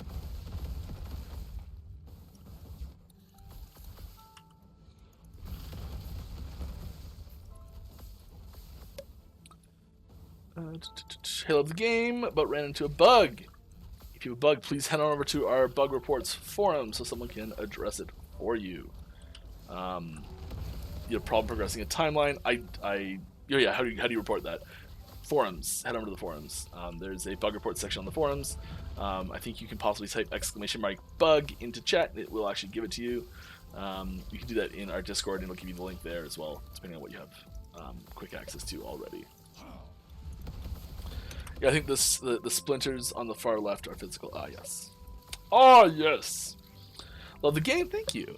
Have suggestions for endgame loop. If you have suggestions, please send over to the forums. I will read them, but I will also forget them. All right. With the addition of new dungeons, yes, love the dungeon-specific mechanics and skills. By the way, the bosses in the future that the difficulty scaling is adjusted such that dungeons and bosses become the benchmark for character progression. Aspirational content, as opposed to increasing corruption, as the only mean to warrant character progression.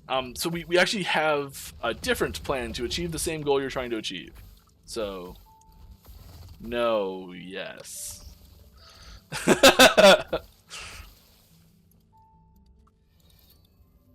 Perhaps stability and corruption can be used to upgrade blessings. Monolith bosses fights can be accessible without grinding stability, except maybe the first time. Oh, this is a continuation of the last one. Yeah, if you've got suggestions, head on over to the forums. People will be very happy to engage with you. Be prepared for someone to tell you they like it and someone else tell you they don't like it. But that's how we get good discussions on new content. We get great new content out of the game. All right, another quick question, another quick answer. 14. No, okay. Did you guys ever consider making modifiers in the monolith non-stackable? In fact, only one echo. Yes, we did. At least the ones people think are more problematic, like dodge and deadly. Yes, we've definitely considered doing that. I think we reduced the number that many of them of those types affect. Like they used to affect on average like 3 or 4. Now I think on average they affect 2 or 3 type thing. But that's one of the main mechanics on the monolith traversal is is your build diverse enough to handle nodes that are maybe more problematic. Is that's a huge part of the build crafting in monolith progression engagement is that's one of the main features of builds. I think it's overlooked a lot is their versatility and their ability to adapt to different monster mods in the monolith and in the dungeons too. Does that mod come up that just wrecks you, but it's got that reward you really want? Like, do you have a contingency in your build for that? Do you do you just move on and try a different node and try and get around to it? Maybe it's like a loop around a different way. There's all sorts of things that go into that, but I think that's a really important part of the monolith is having that decision-making process in which one you're going to go to, not just from a, hey, what do I want, but what can I do and how can I do it and things like that. Because if the mods were all equal difficulty for every character, we might as well not have them at all. It's one of those things where it's like having those differences and some of them being way harder than others for different builds. Like the crit avoidance node dot build is like, okay, so but a crit build's like, oh my god, no. and like having those differences is important, I think.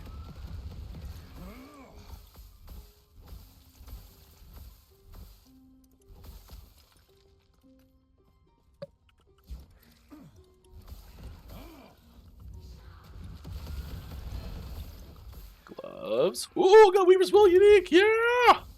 That's no, that's not the first one I find. Never mind. Still cool. Still exciting. Yeah. Do we will get a German translation at some point? I am pretty sure German's on the list. I'd be surprised if it wasn't. It falls in that like classic eFigs. English, French, Italian, German, Spanish eFigs, which is sort of the core translation languages that usually happen, I think. I'd have to double check the list to be sure, but I think so.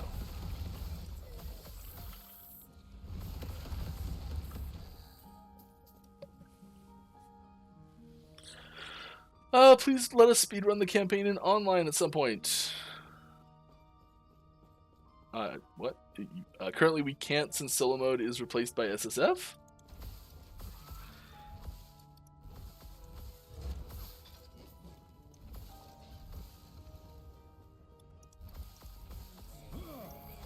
I don't, I'm missing something there. I'm sorry. I'm trying to figure out. Please expand that question with more information, because I'm sure I'm missing something there. I'm sorry.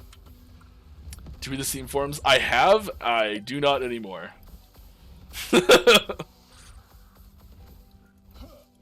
I get very depressed after reading the Steam forums because there's so much misinformation and so much aggression that I can't handle it. I know other people in the team do, but I can't do it. Even just thinking about it bothers me. Like, I just want to scream at the top of my lungs some of the things that get said there. Just scream no so loud. Just can't. And they get said with such... I gotta stop. Okay, new topic. Any updates on optimization? It's always happening. We're always optimizing. We're always updating the optimization of the game. There's people who... That's all they do is they make... They're like, I shaved a tenth of a second off the on an average frame, and it's the biggest news in the world. That actually would be amazing if we could do that. But yeah, that's one of the major considerations we do for a lot of things is optimization. It's really important to us that the game's accessible from a player hardware standpoint, that the game's accessible from a functionality standpoint, from a network infrastructure standpoint, and also just that it looks good while it's doing it. So like a lot of times optimization can just help more powerful systems crank up their settings and make it look prettier, you know?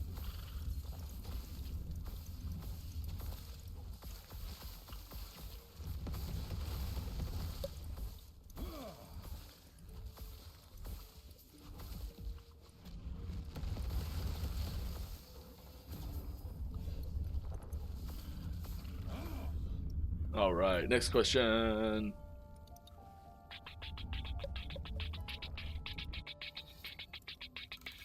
Any estimate when the next bug fix patch will be out? I don't know. I have had Myopia node in Abyssal Echoes bugged for months. Doesn't blind. Blind needs some work, and it's gonna get some love. But finally managed to get it to work by putting 1 point into the Ignite node. That's interesting. Yeah, I don't know if that bug's been reported or not. Check the forums if it hasn't. Reported, please. All right. Oh, you know what I have that I just like. I did bring something, a little teaser. This is a bit of a cryptic teaser this time.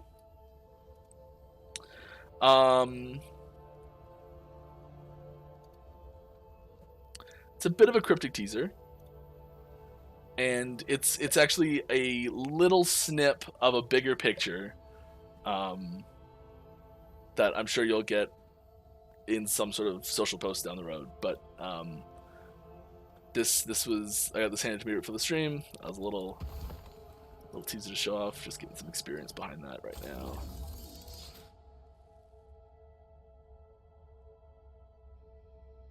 If I actually use my abilities properly, it'll be good.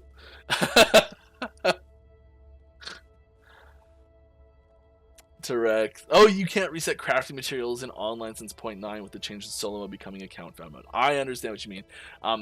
You want to have a hard, fresh reset button on your character for a vanilla speed run where you are going from scratch with nothing else. I understand. Sorry. Because the crafting mats and gold stick around. Yeah. That change happened out of necessity. To avoid huge problems down the road. I hope we can have what you're looking for available. Hopefully pretty soon. It should be possible. Part of the reason we did it this way was if we didn't do this now, adding this in later was going to be terrible. And if we did this now, adding what you're looking for back in isn't that terrible. You know, it's way easier to add what you're looking for back in than it was to add what we did in later. So we went with what's going to be faster to get to 1.0 type thing. But yes, that is on the list. Is Endgame going to receive any more changes before or after 1.0? Both. Before, during, after, yes. Endgame is getting updates. Are there any guidelines or official tips to be found when it comes to suggestions for new uniques or system changes? For example, any obvious ideas, uniques that actually have subtle issues like eating up too much design space? Uh,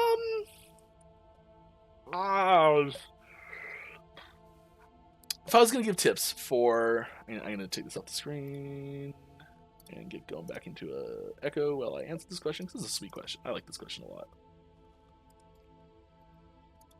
Okay. So let's just call it tips for making suggestions for the game in general, really. But I'm going to focus on the uniques part of it because it's a really easy way to give good examples, I guess. So if you want to suggest stuff for the game, quite often, it's especially if it's going to be for a specific unique or item or skill or something like that, it's really important to get to the core of the issue, to be able to like look at an item. That's probably a bad example. Yeah, I guess here's a good example, actually. Perfect example. So the really interesting thing about this item is the elemental damage leeches health. The fact that it's on the base leather gloves, the fact that it has increased leech rate, the fact that it has like just Res on it, those things are important and something that does get careful thought and attention put into it. But the elevator pitch for these gloves would be, hey, I think that having a tool in your glove slot for elemental based characters leeching health that can hit things that don't normally leech, like for example dots, and having that health leech in the glove slot for elemental dots for like ignite builds and like picking out specific builds that works well with things like that is really good. And focusing on that like core, thematically appropriate and interesting mechanic rather than here's like the entire stats for the item. If I was pitching this item, if I was like if I wasn't working on the game and I was pitching this item to me, I would really focus on the specific the niche that it's trying to fill, the role that it's trying to play, and a suggestion on how to get there. And it's fitting those details in that's really important. Fitting those details in, like why this is a feature that's needed, why this is a mechanic that's important, why this is something that would be interesting, fun, something like what does this enable, what does this what hole in the build crafting for elemental characters does this fill?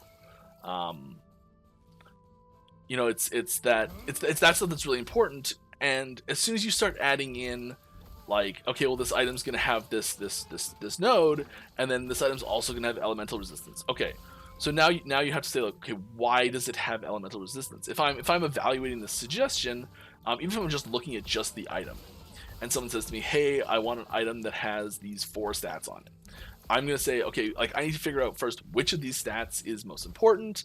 Like, if I was going to make changes to this, like, what would be what's the pivot point on the item? So in this item, the elemental damage leeches health, that's the pivot point. So that means you can take that item and say, like, we'll keep that stat and we're going to make it belt now. And it's an extremely similar item. It'll still fill a very similar niche. It's competing with different stuff. Like, this is all like fine-tuned balance stuff that's really important. And while the item's going through those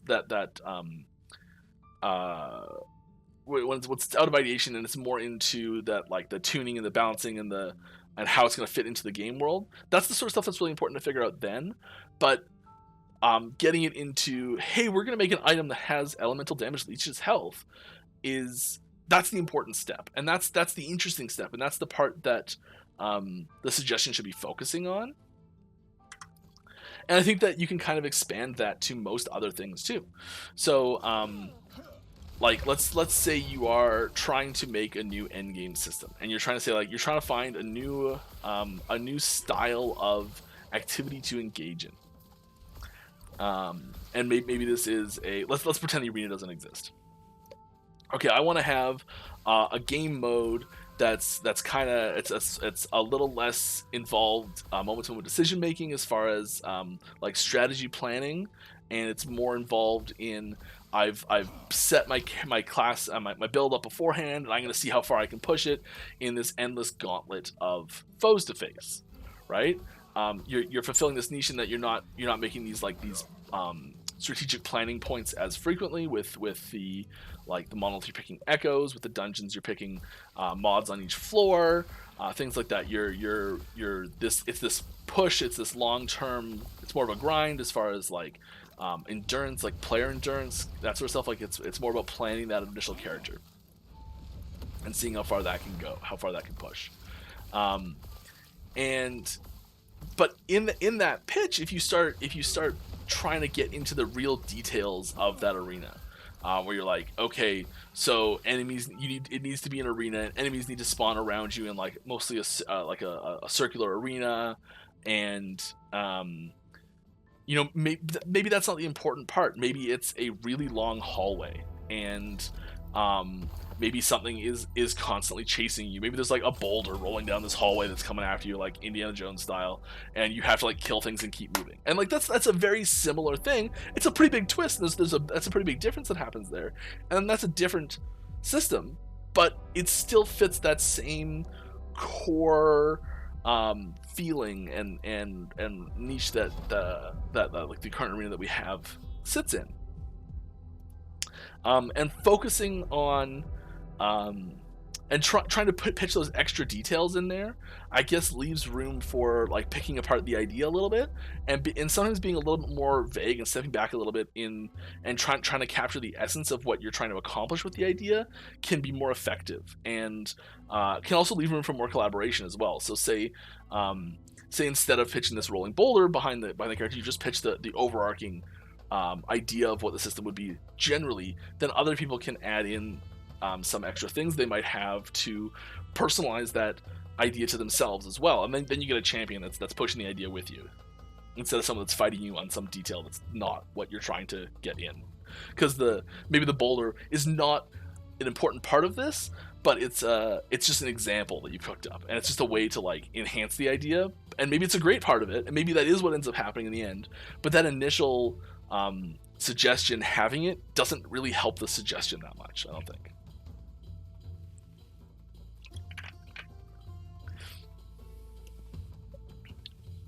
I feel like that was a ridiculous tangent, and I hope it answered your question.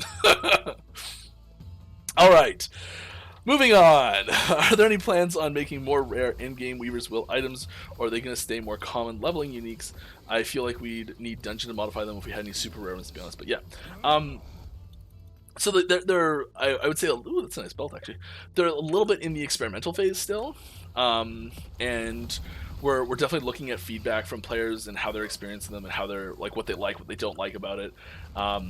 There's and this is actually interesting what we were just talking about. There's a few things that we've kind of got in the pipe for changes and upgrades and expansions to the system that we're kind of being like, we think that people are going to feel this way about it, and they're going to like this and not like this, and if we do this down the road with maybe a dungeon reward or something, it'll expand that and enhance it more for people in a few patches or something like that. And getting that feedback is important to try and solidify those changes down the road. And so yeah, there's definitely room for expanding that system. And you're right, the early versions, a lot of them were more focused around making a more of an earlier game leveling item. It helps scale you into endgame, but there's not a lot of the Weaver's Will uniques that are available now that you're like, I'm gonna theory craft my endgame build around that Weaver's Will item. That's not happening a ton right now, which is fine. I realized that I picked this up and I didn't actually remember which one it was, and just gonna look at it here. It's fine. I think it's great for our build because we're not doing. If something's at low life, it's dying to a meteor.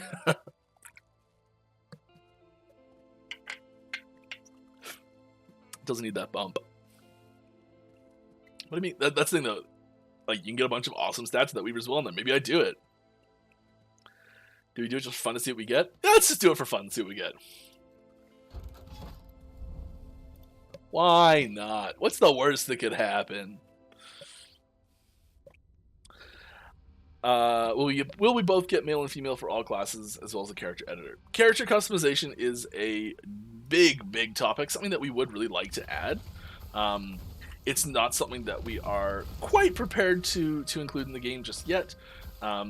It's one of those features that, like, if dev time grew on trees, you know, sure, it'd be in, but we've got to prioritize features, and it's one of those ones that, like, it's great, and one day I hope it's an awesome part of this game, but it is not a core feature that will have an extremely significant impact on most people's play, and anywhere near as much as something along the lines of like a new monolith, a new random event style thing that can happen in the monolith that you know, like, opens up interesting gameplay for every character that's playing in the monolith. You know, like that's way more important than character editor, especially considering, like, what gender is this character that I'm playing right now, right? Like, how can you tell? You know, and yeah, I've got a bunch of MTX stuff on right now and everything, so it's I'm kind of cheating by saying that, but still, like, there's the character's hair color makes no difference right now, from a just take a screenshot type perspective. At the same time, having a character that's representative of you, or an idealized version of you, or a fantastical version of something that you'd like, or something like that, that can help really provide a strong connection with your character. And sometimes having it be too far removed from yourself can create a dissonance with you and your character. And it's for a lot of people, it's really important, and it's one of those things where it will turn some people off the game completely not having it. And we'd like to add it. It's just not something that we have the resources to add yet. So I feel for you if you're in that latter category, and I hope we can fix it for you sooner than later. But I have no timeline, I'm sorry. Oh, right. I reckon bigger picture include Acolyte and Flying Drake. Oh, that was the teaser. That was the teaser. Yeah. I don't know what picture it came from, so I can't spoil it. Haha! Ignorance is bliss. Nailed it. Alright, how do you balance the game and fit both softcore and hardcore playstyles? From my experience, all hardcore players are abandoning story just before Lagon fight and never going back. I think that there are... I think hardcore and softcore... Hardcore really is a... it's an extra challenge. It's an optional, additional challenge mode for experienced players. It's the sort of thing that, like, it's not to be undertaken lightly, and as long as I think I think for the most part, as long as there's room for improving your skill at the game, improving your character build, and things like that to keep advancing in hardcore, it's overall probably in a pretty decent place.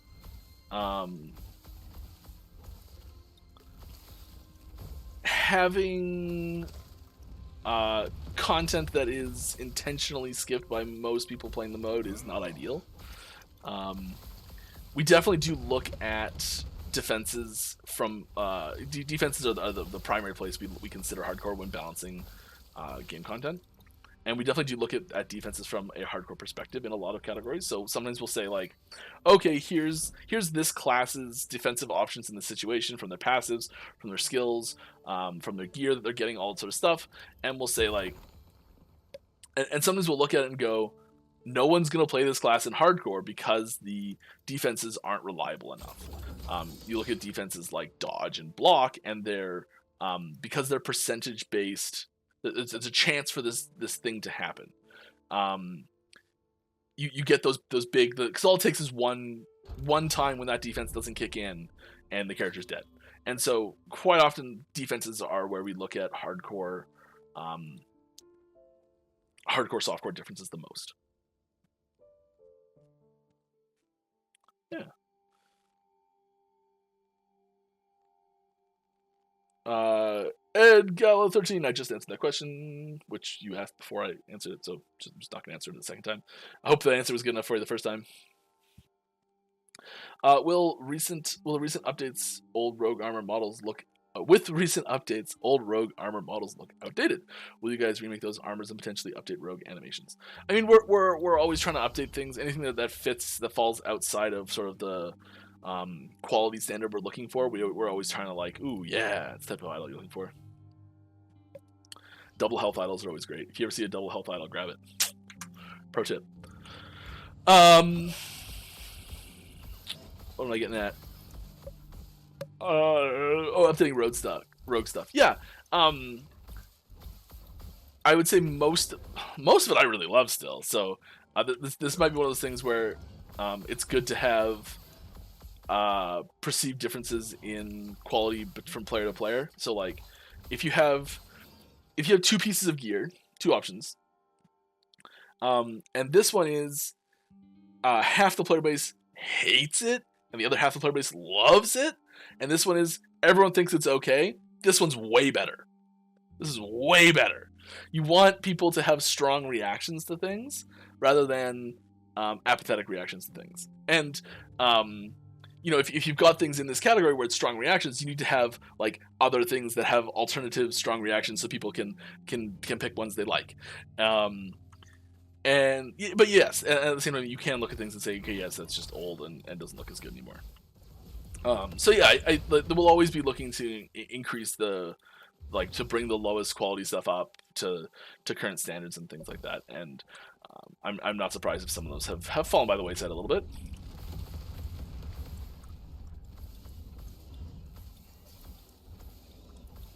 I'm gonna check what affixes I'm getting. Gotta check.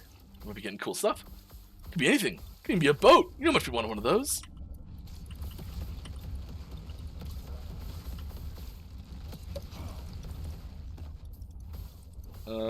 Tiny plants for PvP. Oh,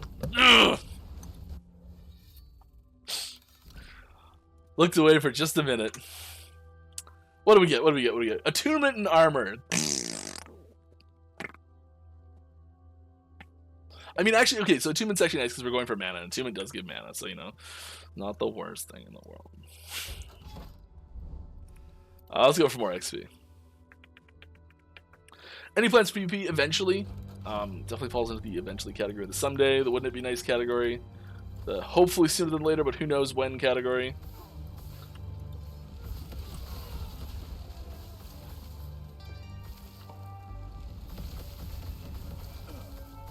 It will not, PvP will not be available at 1.0, I can tell you that.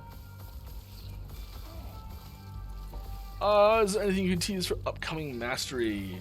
Not really. One of them has a special UI element that goes with them. Ooh.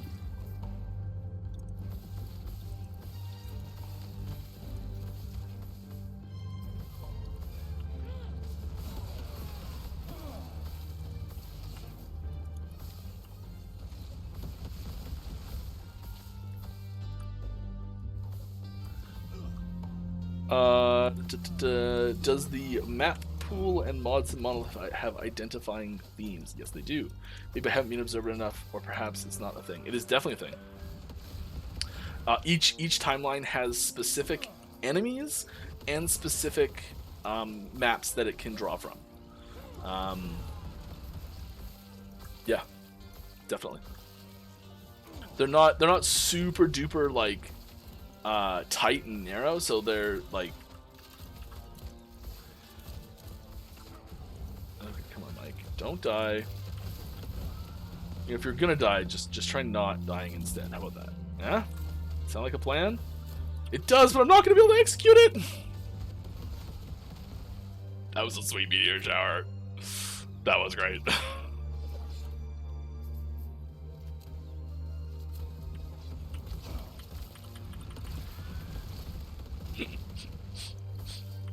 I love meteor. I love a big meteor shower. It just feels wonderful.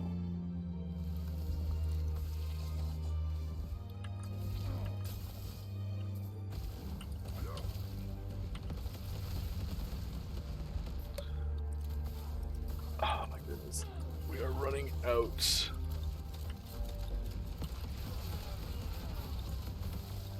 everything. Luck, time, patience, power, mana, portal. Nailed it. Get that experience. Oh, and boots. I mean, not a terrible idea for us here. No. We are at time here. I'll answer a couple more questions to round things out, but I think that's it for the Goner Decos. Did you ever think if any idols were symmetrical, I wouldn't die as much? If my idols were symmetrical, I wouldn't die as much. No? Maybe? That one went over my head, I'm sorry. Is the plan skill for all missing skills? Was the plan still for all missing skills from masteries and base classes, as well as all missing skill trees to be implemented before 1.0? 4.0, no. I'd say there's a good chance that some of them won't make it into 1.0. I don't know which ones, but some of the existing missing ones will probably not quite get there. I'd say like at least one base class skill on Rogue won't make it there. I can tell you that. Check my idols. Are they just? They're just you just don't like the chaos on how I've laid them out. Is that the problem?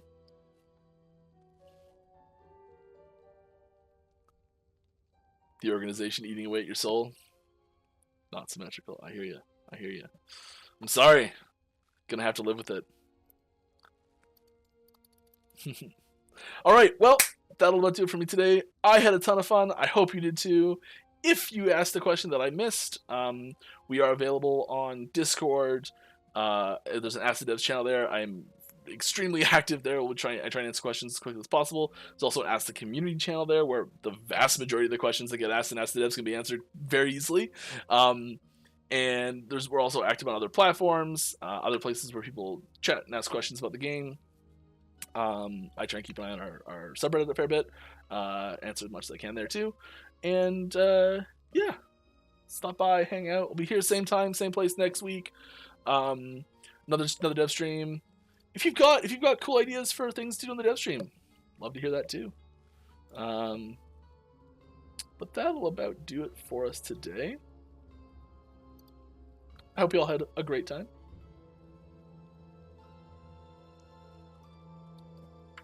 And yeah, I hope you enjoy whatever you're doing today, tomorrow, the next day, every day after that. We're gonna go say hi to Mr. Biteman. I don't know who it is, but they sound cool. Let's check it out. Have a good day, everyone. Bye.